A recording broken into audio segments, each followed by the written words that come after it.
Hi there, welcome to another episode of the Diary of a Wellness Bodybuilder. I'm Sumaya Sarwar, your host. In today's episode, I will be sharing my top 3 non-negotiables when it comes to self-care on a bodybuilding prep.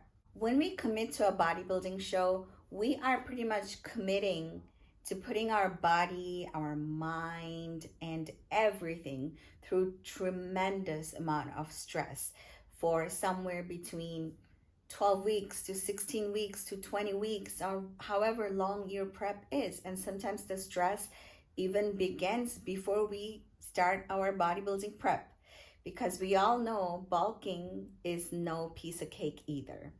So it can be really easy to keep going until the wheels are literally about to fall off. And trust me, I have been guilty of doing that. There's been times when I have been so depleted and so fatigued that I had no practice and plan in place, and it drove me to the point of binge eating and completely going off the rail, and we don't want to do that. Currently, I am prepping for my second national bodybuilding competition, and I am doing things a lot differently than what I did in the past because I have learned from my old mistakes. So let's dive into it so I can share what's been working for me, and hopefully you find value in that and you're able to incorporate that in your own bodybuilding prep self-care routine. Number 1 for me has been making sure that I am carving out time to be alone. I am not the most extroverted person. I mean, I could be extrovert if I'm with the right crowd and I'm feeling the vibe. Otherwise, I am more of like in between. So having time alone is really important for me. That's how I feel like I replenish and I keep a level head without getting so overwhelmed. So I have been making sure that I have time alone first thing in the morning, before heading to the gym for a little bit, and before going to bed. So work with that and figure out when you prefer to have some time alone so you can recenter yourself, especially when your body is so fatigued and so tired. You need to have those times when you kind of like have a meeting with yourself and give yourself the pep talk you need to stay on track without getting so overwhelmed, because your body is constantly changing. You're probably hungry, you probably don't want to go and do the cardio and all that, so it's easy to just not do it. That is why having that time alone is so important, and it's become one of my non-negotiables. I go as far as to keeping my headphones on until I'm ready to speak. My partner would sometimes come to me first thing in the morning with some trivial question or something like that, and I don't even respond. I just look at him and I do this, meaning like my mouth is not open for business yet. I'm not ready to speak to you. That might be extreme for some people, but this is what works for me. Same thing with before going to the gym. I do not like to talk to anybody. I like to put on some motivational speech, get myself in the mindset, drink some coffee, and prepare myself to go and work out really hard, even though I kind of don't have the energy. Same thing with going to bed. It's easy for me to always feel like there's more to do, and maybe I didn't do enough. Maybe I could have trained harder. I am my worst critique. A lot of the times, that's how we bodybuilders are, because we want to keep striving to become better and better and better. But sometimes we just have to take it one action at a time, one day at a time, 1 week at a time, especially when you are so close to a show date. Your body, your mind, your emotions, everything needs and could use a little bit more compassion.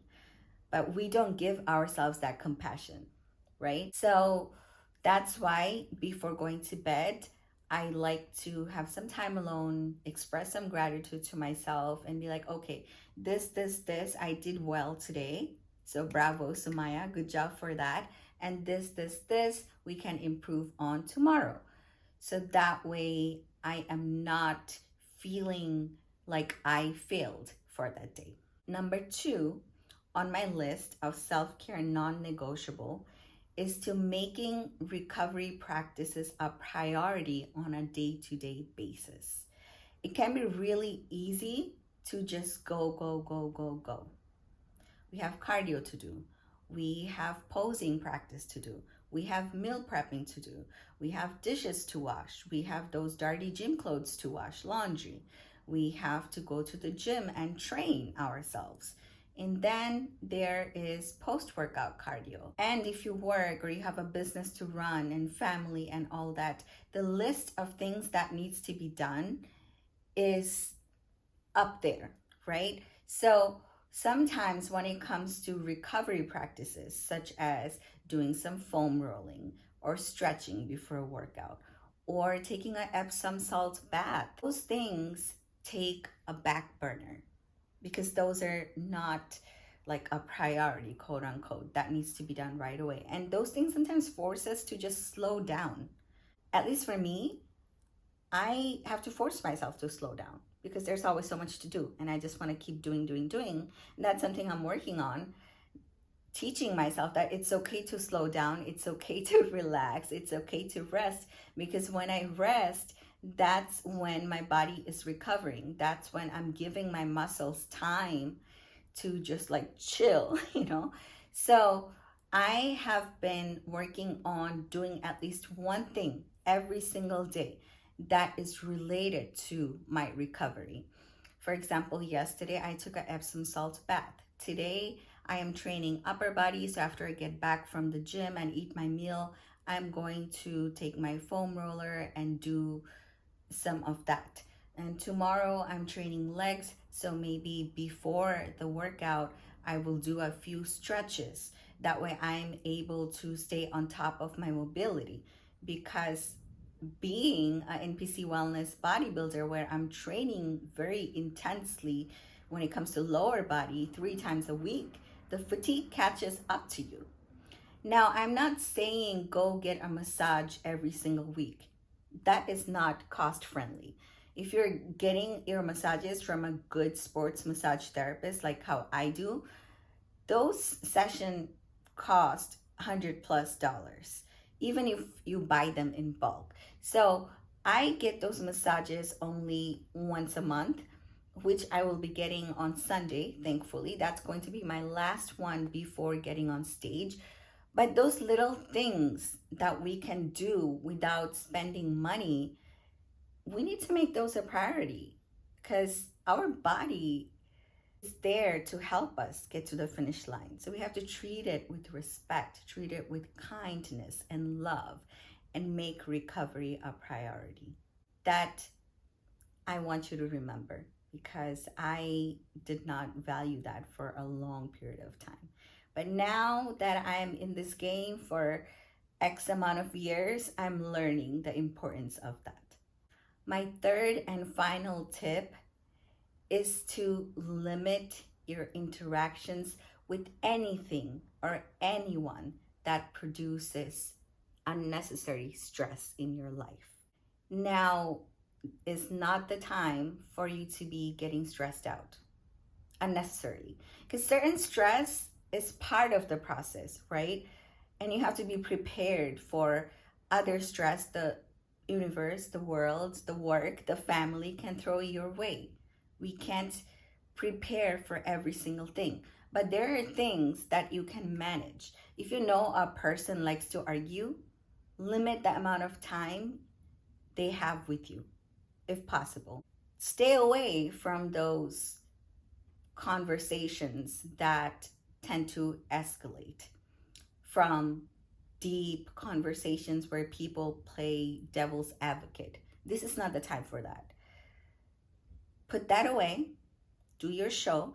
When that is done, you have more food in your system, you have more energy, you have more sleep, body's not as fatigued, you're not likely to get agitated and angry and upset or emotional. engage with those people and those kind of conversations and those situations at that time. This is not the time for that. Unless somebody is in a deathbed and you have to solve something, before they move on to the other world, by all means, take care of that, because I wouldn't want you to have regrets. But other tribal things, no, not worth your time, not worth your energy, not worth any of that. I have gone as far as to limiting the kind of TV shows and the music or news I allow myself to be exposed to.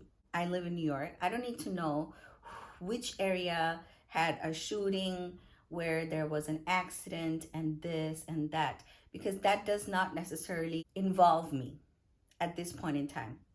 I live here, I work here, my gym is here, my food is here, my bills are paid, and that's my concern for the next few weeks. So that's what I'm trying to tell you.